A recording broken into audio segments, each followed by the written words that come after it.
Travel with উর্বির নতুন একটি ব্লগে আপনাদের সকলকে স্বাগত। আজ 21শে জানুয়ারি 2025। আমরা বেরিয়ে পড়েছি কিছু জায়গা ঘুরব বলে। আর রাজগীরে জানেন, ঠিক এইভাবে দেওয়ালে ছবি আঁকা রয়েছে। সেগুলো দেখতে ভীষণ ভালো লাগছে, যেন পুরো রাজগীরের গল্পই এই দেওয়ালগুলিতে তুলে ধরা রয়েছে। আর চারিদিক ঠিক এমনভাবেই পাহাড়ে ঘেরা। এই পাহাড়গুলোর খুব সুন্দর সুন্দর ঐতিহাসিক গল্পও রয়েছে।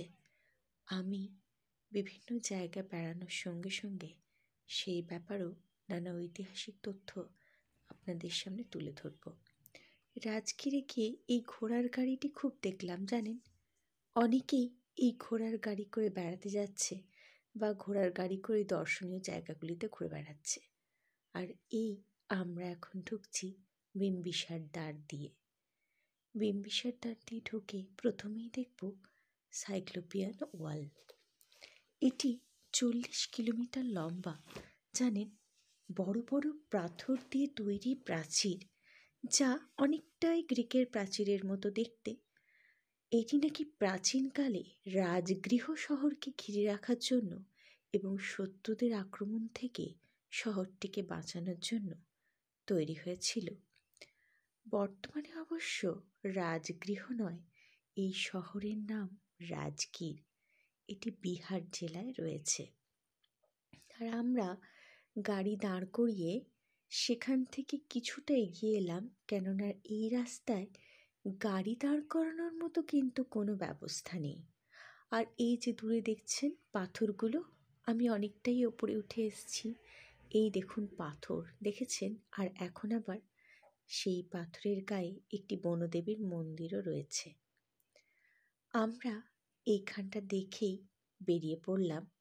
আর একটু এগোতেই শ্রীকৃষ্ণের রথের চাকার দাগ। কথিত আছে শ্রীকৃষ্ণ মহাভারতের সময় তিনি এইখানে এসেছিলেন, যখন ভীমের সাথে জরাসন্ধের যুদ্ধ চলছে। ঠিক এই সময় তিনি এসেছিলেন। সেই সময় নাকি হঠাৎ করেই পাথরের বর্ষণ শুরু হয়।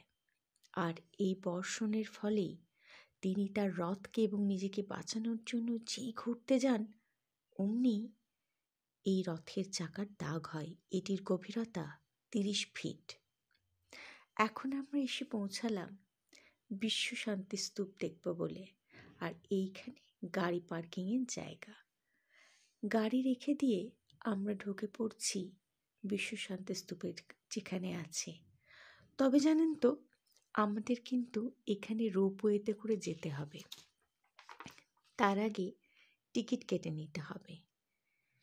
এটি একটি শান্তির প্যাগোডা এবং স্তূপের চারিদিকেই বুদ্ধমূর্তি বসানো রয়েছে। জানেন, এখানে একটি বড় পার্কও রয়েছে, আর সঙ্গে রয়েছে জাপানি বৌদ্ধ মন্দির। আমরা প্রথমেই চলেছি রোপওয়ের দিকে। রোপওয়েতে আমরা উঠে পড়ছি এবং এখানে জানেন তো, রোপওয়েটি গৃদ্ধকুটা পাহাড় থেকে রত্নগিরি পাহাড়ে নিয়ে যাচ্ছে। এটি 7 কিলোমিটারের একটি যাত্রা। ওই 7 থেকে 8 মিনিট যেতে সময় লাগে। জানেন, এইখানে আমরা যে এখন রত্নগিরি পাহাড়ে চলেছি, সেখানেই রয়েছে কিন্তু বিশ্ব শান্তি স্তূপ।